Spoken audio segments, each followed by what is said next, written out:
ইংরেজির parts of speech যে জানে সে ইংরেজি গ্রামারের 50%ই জানে। বন্ধুরা, আজকের এই ভিডিওতে আমি পার্টস অফ স্পিচের একটি সুন্দর ক্লাস নিব। পার্টস অফ স্পিচ শেখার কিছু টিপস আমি এই ভিডিওর মধ্যে বর্ণনা করব, তাই ভিডিওটি না টেনে শেষ পর্যন্ত দেখবেন। ভিডিওটি আপনাদের জন্য অনেক বেশি গুরুত্বপূর্ণ হতে চলেছে। আর যারা আমার চ্যানেলটি সাবস্ক্রাইব করেননি তারা এখনই চ্যানেলটি সাবস্ক্রাইব করে পাশে থাকা বেল আইকনটি প্রেস করে দিবেন আমার নতুন নতুন ভিডিও নোটিফিকেশন পাওয়ার জন্য। ইংরেজিতে পার্টস অফ স্পিচ 8 প্রকার: noun, pronoun, adjective, verb, adverb, preposition, conjunction এবং ইন্টারজেকশন। আমরা এখন এই প্রতিটি পার্টস অফ স্পিচের স্পেসিফিকেশন জানবো। প্রথমে নাউন। নাউন মানে হলো বিশেষ্য। নাউন কাকে বলে এ বিষয়টা আমাদের জানা খুবই জরুরি।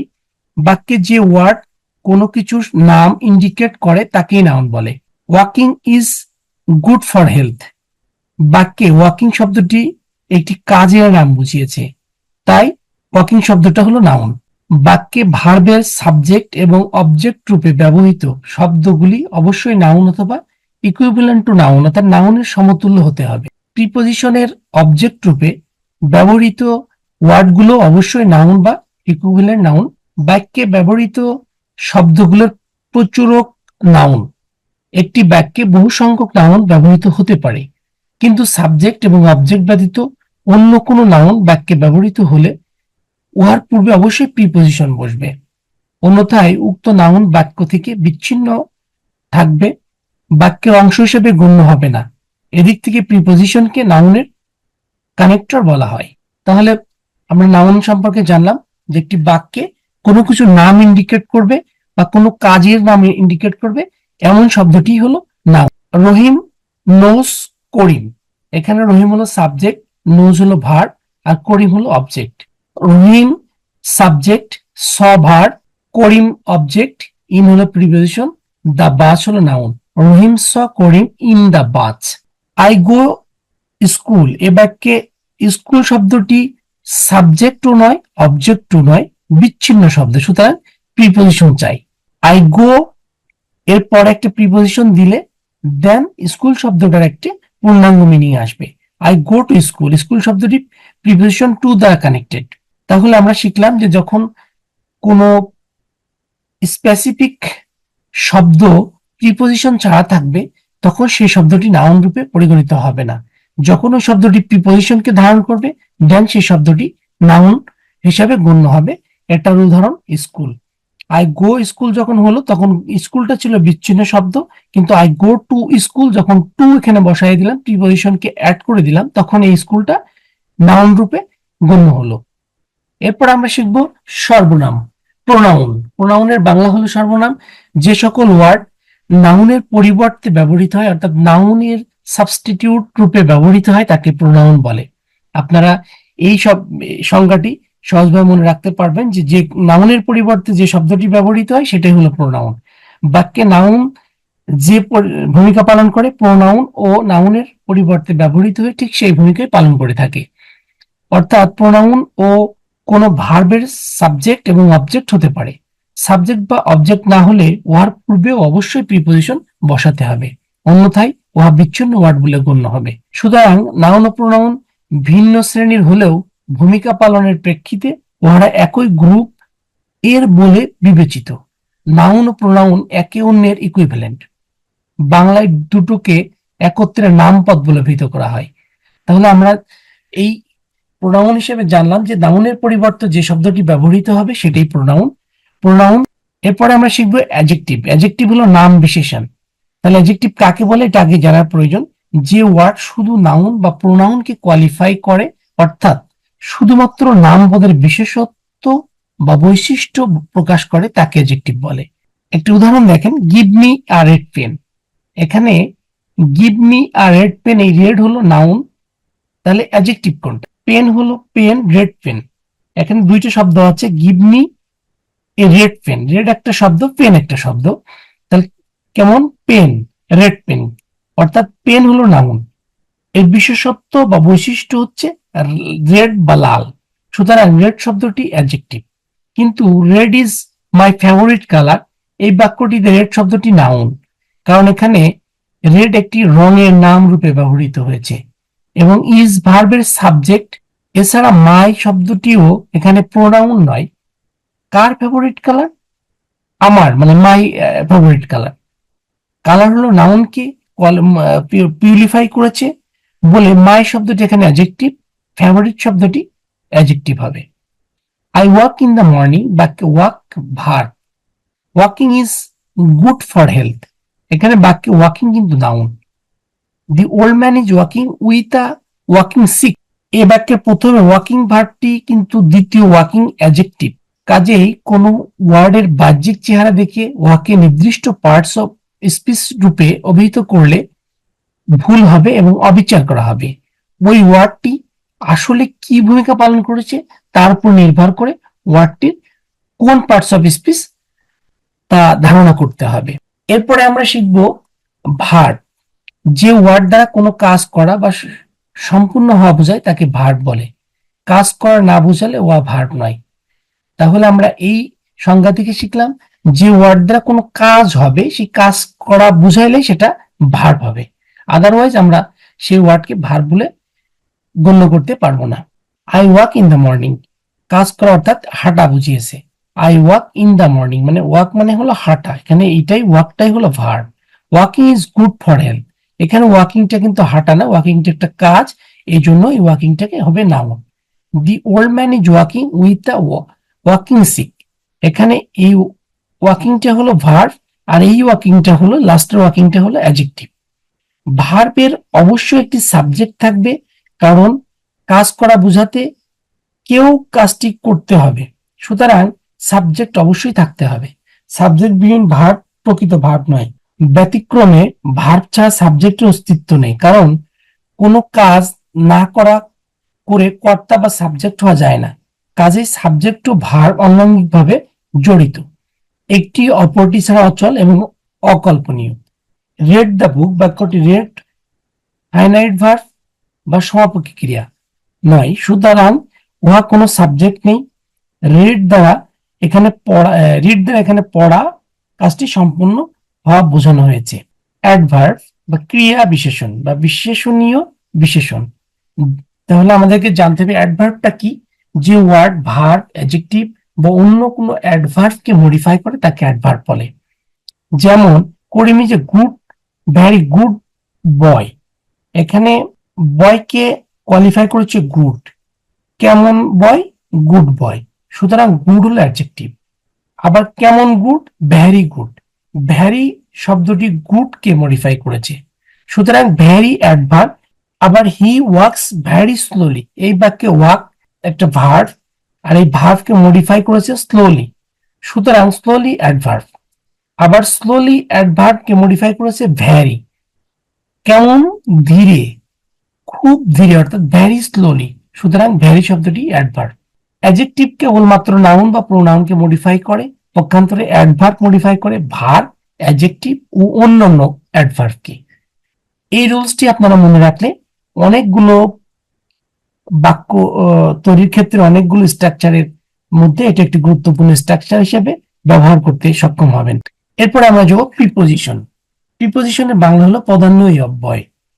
যে ওয়ার্ড নাউন বা প্রোনাউনের পূর্বে বসে বাক্যের অন্য অংশের সাথে ওই নাউন বা প্রোনাউনকে সম্পর্কিত বা উন্নীত করে তাকে প্রিপোজিশন বলে। অর্থাৎ যে ওয়ার্ড কোনো নাউন বা প্রোনাউনের আগে বসে এবং ওই নাউন বা প্রোনাউনের সাথে সম্পর্ক স্থাপন করে সেটাই হলো preposition. Put the book the table বাক্যে দ্য টেবিল নাউনটি বাক্য থেকে বিচ্ছিন্ন। উহার পূর্বে অন উজ্জ বাক্যের অংশ হয়, অন উহা বাক্যের অংশ হয় বা বাক্যের সাথে সম্পর্কিত হয়, যেমন put the book on the table, সুতরাং এই বাক্য অন একটি প্রিপোজিশন। প্রিপোজিশন বাক্যে ব্যবহৃত নাউন বা প্রোনাউন এর পূর্বে বসে ওই নাউন বা প্রোনাউনের সাথে সম্পর্ক স্থাপন করে। তাহলে ভার্ব এর সাবজেক্ট এবং অবজেক্ট ছাড়া বাক্যে ব্যবহৃত অন্য যে কোনো নাউন বা প্রোনাউনের পূর্বে অবশ্যই প্রিপোজিশন বসাতে হবে। মূলত প্রিপোজিশন বাক্যে নাউন বা প্রোনাউন এর কানেক্টর রূপে কাজ করে। নাউন বা প্রোনাউন ছাড়া অন্য কোনো পার্টস অফ স্পিচের পূর্বে কখনো কোনো প্রিপোজিশন বসে না। বিপরীত ক্রমে প্রিপোজিশন এর পরে অবশ্যই নাউন বা প্রোনাউন বা নাউন এর সমতুল্য কোনো শব্দ বা শব্দ সমষ্টি অবশ্যই থাকতে হবে। নাউন বা প্রোনাউন না থাকলে প্রিপোজিশন নিষ্প্রয়োজন। আমি স্কুলে যাই, এখানে স্কুলে স্কুল প্লাস অর্থাৎ স্কুল এর সাথে এ বিভক্তি যোগ হয়ে শব্দটি বাক্যে উন্নীত হয়েছে। বাংলা বাক্যে ঠিক এই বিভক্তির কাজটি ইংরেজি বাক্যে করে preposition. I go to school, এখানে এই টুটা কিন্তু প্রিপোজিশন। কতিপয় প্রিপোজিশন ব্যবহারও আমরা এখানে দেখিয়েছি। এখানে একটা চার্ট দেখতে পাচ্ছেন, এই পুরো সার্কেল দিয়ে আমরা প্রিপোজিশন বুঝিয়েছি। এখানে উপরে হলে অন, ভিতরে হলে ইন অথবা অ্যাট, কোনো কিছুর মধ্য দিয়ে হলে থ্রো, বাইরে হলে আউট অফ, ভিতরে হলে ইনটু, নিচে হলো বিলো বা আন্ডার ভাবে আমরা প্রিপোজিশনকে কাউন্ট করতে পারি। এবং এই সার্কেলটা যদি আপনারা সঠিকভাবে মনে রাখেন তাহলে আমরা প্রিপোজিশনের অনেক কিছু শিখে ফেলতে পারবেন এবং খুব সহজে মনে রাখতে পারবেন। এরপরে আমরা যাব কনজাংশন। কনজাংশন আসলে সংযোজন অব্যয়। আমাদেরকে জানা দরকার কনজাংশন আসলে সংজ্ঞাটা কি। যে ওয়ার্ড একাধিক ওয়ার্ড বা ক্লজকে যুক্ত করে তাকে কনজাংশন বলে। যেমন রহিম অ্যান্ড করিম ওয়ারেন্ট দেয়ার, এখানে এই অ্যান্ড হলো কনজাংশন, কারণ রহিম এবং করিমকে যুক্ত করেছে অ্যান্ড, সুতরাং অ্যান্ডটা হবে conjunction. I know that he will come, কেন আই নো একটা সাবজেক্ট, হি উইল কাম একটা সাবজেক্ট, এই দুইটা সাবজেক্টকে এই দ্যাট দ্বারা সংযুক্ত করা হয়েছে, সুতরাং কনজাংশন হিসেবে এই দ্যাট ব্যবহার করেছে। তাহলে আমরা বুঝলাম কনজাংশনের কাজ হলো দুইটি বাক্যকে একত্রে সংযুক্ত করা। এরপরে আমরা জানবো ইন্টারজেকশন। ইন্টারজেকশন হলো আবেগসূচক অব্যয়। তাহলে এই আবেগসূচক অব্যয়টা আসলে কি সেটা আমাদের আগে জেনে রাখা দরকার।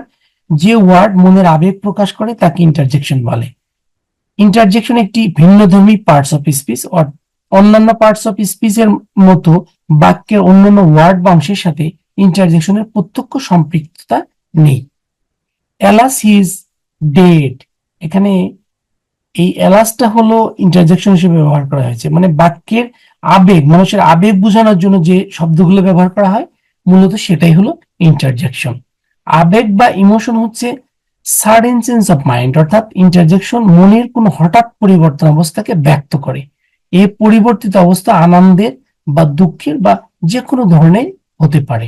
প্রিপোজিশন, কনজাংশন, ইন্টারজেকশন, বাংলা এই তিনটিকে অব্যয় বলে, কারণ এগুলো কোনো ব্যয় বা পরিবর্তন নেই। পক্ষান্তরে অন্য পাঁচটি সব্যয়, কারণ তাদের পরিবর্তন আছে। যেমন ম্যান নাউন এর প্লুরাল হবে মেন, আই প্রোনাউন এর অবজেক্টিভ কেস হবে মি, গুড অ্যাডজেক্টিভ এর কম্পারেটিভ ডিগ্রি হবে বেটার, গো ভার্ব এর পাস্ট ফর্ম হবে ওয়েন্ট, ফার্স্ট অ্যাডভার্ব এর কম্পারেটিভ ডিগ্রি হবে ফাস্টার। কিন্তু টু, ফর্ম, ইন এগুলো প্রিপোজিশন ইত্যাদি এর ভিন্ন কোনো ফর্ম নেই। অ্যান্ড বাট অর হলো কনজাংশন, এগুলোর ভিন্ন কোনো ফর্ম নেই। এলাস, হুরে এগুলো ইন্টারজেকশন, এগুলোর ভিন্ন কোনো ফর্ম নেই। সুতরাং নাউন, প্রোনাউন, অ্যাডজেক্টিভ, ভার্ব ও অ্যাডভার্ব এই পাঁচটি হলো সব্যয় এবং প্রিপোজিশন, কনজাংশন ও ইন্টারজেকশন এই তিনটি হলো অব্যয়। তাহলে অব্যয় এবং সব্যয় ক্ষেত্রে আমরা বুঝলাম যেগুলো পরিবর্তিত হবে সেগুলো হলো সব্যয়, আর যেগুলোর কোনো পরিবর্তন নেই সেগুলো হবে অব্যয়। তাহলে পরিবর্তন হচ্ছে যে পাঁচটি, সেটা হলো নাউন, প্রোনাউন, অ্যাডজেক্টিভ, ভার্ব আর অ্যাডভার্ব, এই পাঁচটি পরিবর্তিত হয়। আর প্রিপোজিশন, কনজাংশন, ইন্টারজেকশন এই তিনটির কোনো পরিবর্তন হয় না, এই জন্য এই তিনটি হলো অব্যয়। বিশেষভাবে লক্ষণীয়, একটি ওয়ার্ড কোনো পার্টস অফ স্পিচ হবে তা নির্ভর করে বাক্যে ওই ওয়ার্ডটি কি ভূমিকা পালন করে তার উপর। বাক্যে ব্যবহৃত না হওয়া পর্যন্ত ওয়া কোনো ভূমিকা পালন করে না এবং কোনো পার্টস অফ স্পিচও হয় না। কেবলমাত্র বাক্যে ব্যবহৃত ওয়ার্ডই পার্টস অফ স্পিচ। ওয়াটার কোনো পার্টস অফ স্পিচ, কোন পার্টস অফ স্পিচ নয়, কারণ এটি মাত্র ওয়ার্ড। কিন্তু আই ড্রিঙ্ক ওয়াটার, বাক্যে ওয়াটার কিন্তু একটি পার্টস অফ স্পিচ এবং এটি হলো নাউন, কারণ আমি কি পান করি, আমি পানি পান করি, পানি কিন্তু একটি নাম এবং সেই নামটাই হলো noun. I water the plant, এখানে ওয়াটার একটি পার্টস অফ স্পিচ এবং এটি হলো verb. I need a water pot, এখানে ওয়াটার একটি পার্টস অফ স্পিচ তবে অ্যাডজেক্টিভ। অনুরূপ man is a he is a good man, এখানে গুড কিন্তু একটা adjective, he mandate over the boat, এই ম্যান্ডেট কিন্তু verb. Book, I read a book, এই বুক কিন্তু নাউন।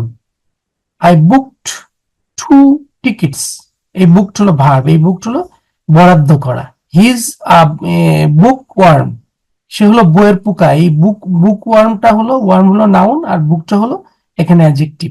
কাজে বাক্যে ব্যবহৃত না হওয়া পর্যন্ত একটি ওয়ার্ডের পার্টস অফ স্পিচ নির্ণয় করা সম্ভব নয়, এবং বাক্যে ব্যবহৃত না হওয়া পর্যন্ত মূলত কোনো ওয়ার্ড কোন পার্টস অফ স্পিচ হয় না। আবার একই ওয়ার্ড একই ফর্মে বিভিন্ন পার্টস অফ স্পিচ রূপে ব্যবহৃত হতে পারে।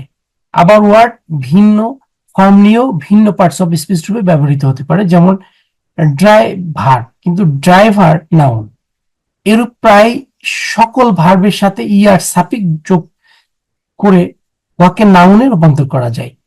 সুতরাং ভার্ব প্লাস ইয়ার হলে নাউন হবে। যেমন টিচ হলো শিক্ষা দেওয়া ভার্ব, আর ইয়ার হলো যোগ করলে টিচার হয়, এটা নাউন হয়ে যায়। প্লে হলো ভার্ব, এর সাথে ইয়ার যোগ করলে প্লেয়ার হয়ে যায়। এটা মূলত সাফিক্সের ব্যবহার। আমরা সাফিক্স প্রিফিক্সের কয়েকটি ক্লাস নিয়েছি, পরবর্তীতে আবার ক্লাস নেওয়া হবে। তো বন্ধুরা, আজকের ভিডিওটি এ পর্যন্তই। আপনারা সবাই এই ভিডিওটি ফলো করে ভালোভাবে চর্চা করতে থাকবেন, তাহলে ইংরেজির পার্টস অফ স্পিচ নিয়ে আপনাদেরকে আর কোনো ঝামেলা পোহাতে হবে না। এবং পার্টস অফ স্পিচ শিখতে পারলে আপনি ইংরেজি গ্রামারের 50% শিখে ফেলতে পারবেন। তো সবাই ভালো থাকবেন, সবার জন্য শুভকামনা রইল।